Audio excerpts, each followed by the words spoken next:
people have been indicted for their alleged involvement in the illegal trading of a Jaguar pup. Parasites and ringworm. He had a lot of missing hair on his ears and his back. So, we just, of course, immediately cleaned him up and called the vet. Jaguar was a victim of the illegal exotic animal trade, and then it was abandoned at the gates of an East County animal sanctuary.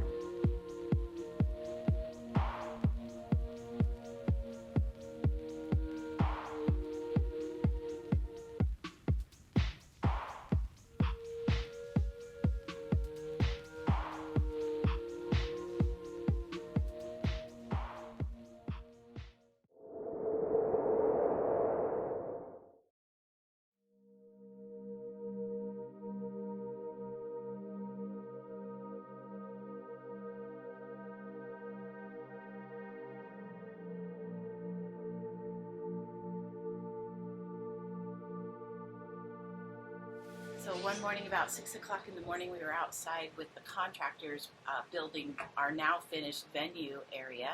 And one of the contractors who had come in on our road who spoke Spanish, was trying to explain to us there was a cat in a cage.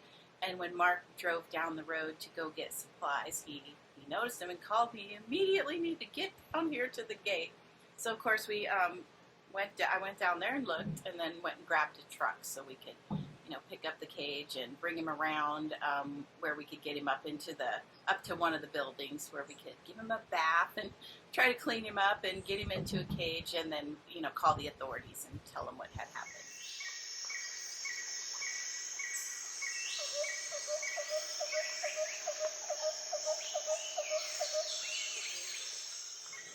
So we are licensed by U.S. Fish and Wildlife, so of course we immediately call them and tell them what happened, and then of course they go to work to try to figure out where that animal came from, and then of course we had told them we would get the vet out here, get him a physical. So of course we called Dr. Ryan, and he came out and we did a full physical on Eddie. So we drew blood, we got urine, we scraped his skin because he had a lot of bald spots. It looked like he had ringworm or mites, and so of course we scraped his skin, cleaned him up, and did a sonogram on him, microchipped him, and vaccinated him while we had him down, and then put him into a little quarantine area where we could get him some food.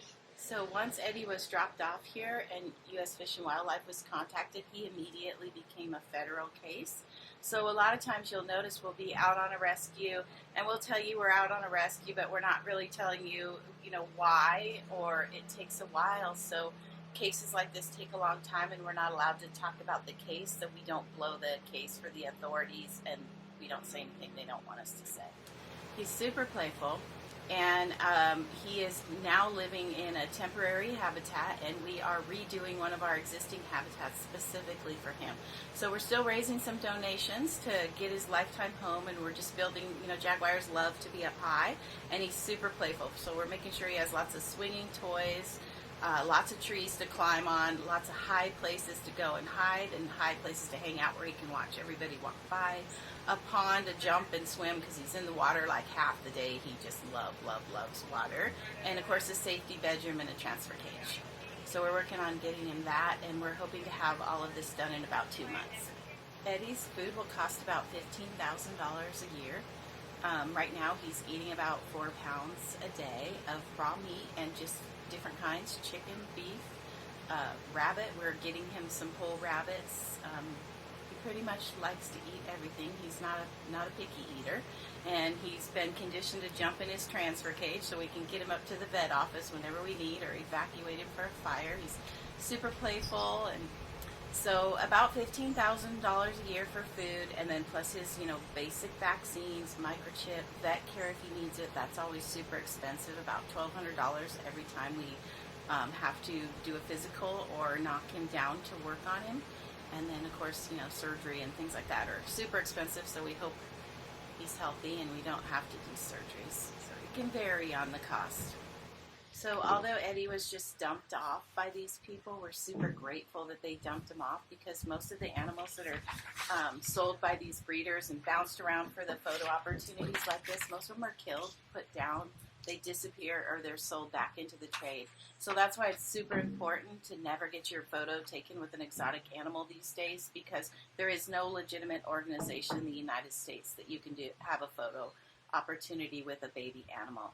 So please don't do it. It's, you know, usually done by these exact kind of people who buy and sell the animals for nothing more than profit, and most of them disappear or are killed.